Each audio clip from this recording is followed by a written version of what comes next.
এশার নামাজের পরে একটা কোরআনের আয়াত পড়ে যদি আমরা আমাদের বাচ্চাদেরকে ফু দেই তাহলে আমাদের বাচ্চাদের মেধা বৃদ্ধি পাবে। অনেক সময় দেখা যায় অনেক মায়ের অভিযোগ করেন যে আমার বাচ্চার মেধা অতটা ভালো না, কিংবা কেউ আছে পড়ায় মনোযোগী না, আবার কারো কারো মেধা মোটামুটি ভালো আছে। তারা যদি আরও ভালো মেধার অধিকারী হতে চায় তাহলে এই আমলটি করতে পারে। এটা কিন্তু সূরা বাকারার মধ্যে রয়েছে, সূরা বাকারার ৩২ নম্বর আয়াত, যেখানে আল্লাহ তাআলা চমৎকার একটি কথা আমাদেরকে শিখিয়েছেন। আল্লাহ তাআলা বলছেন, সেই আয়াতটি হচ্ছে সূরা বাকারার ৩২ নম্বর আয়াত, সুবহানাকা লা ইলমা লানা ইল্লা মা আল্লামতানা ইন্নাকা আনতাল আলিমুল হাকিম। এই চমৎকার আয়াতটি কিন্তু আমরা পড়তে পারি, যেখানে হযরত আদম আলাইহিস সালামকে যে অনেকগুলো আয়াত, অনেক জ্ঞান শিক্ষা দেওয়া হয়েছিল এবং সমস্ত ফেরেশতাদের উপরে তাকে শ্রেষ্ঠত্ব দেওয়া হয়েছিল।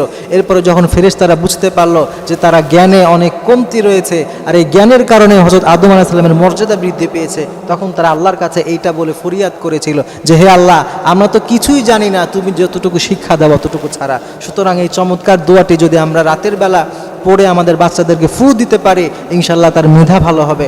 আর রাতের বেলায় যে স্পেসিফিক এমন নয়, যখনই আমরা সময় পাবো তখনই এই দোয়াটি পড়ে আমাদের বাচ্চাদেরকে ফু দিতে পারি। রাতের বেলা এই জন্যে বললাম, ওই সময় সাধারণত মায়েরা সব কাজ থেকে ফ্রি হয়ে একটা প্রশান্তি মন নিয়ে বসে।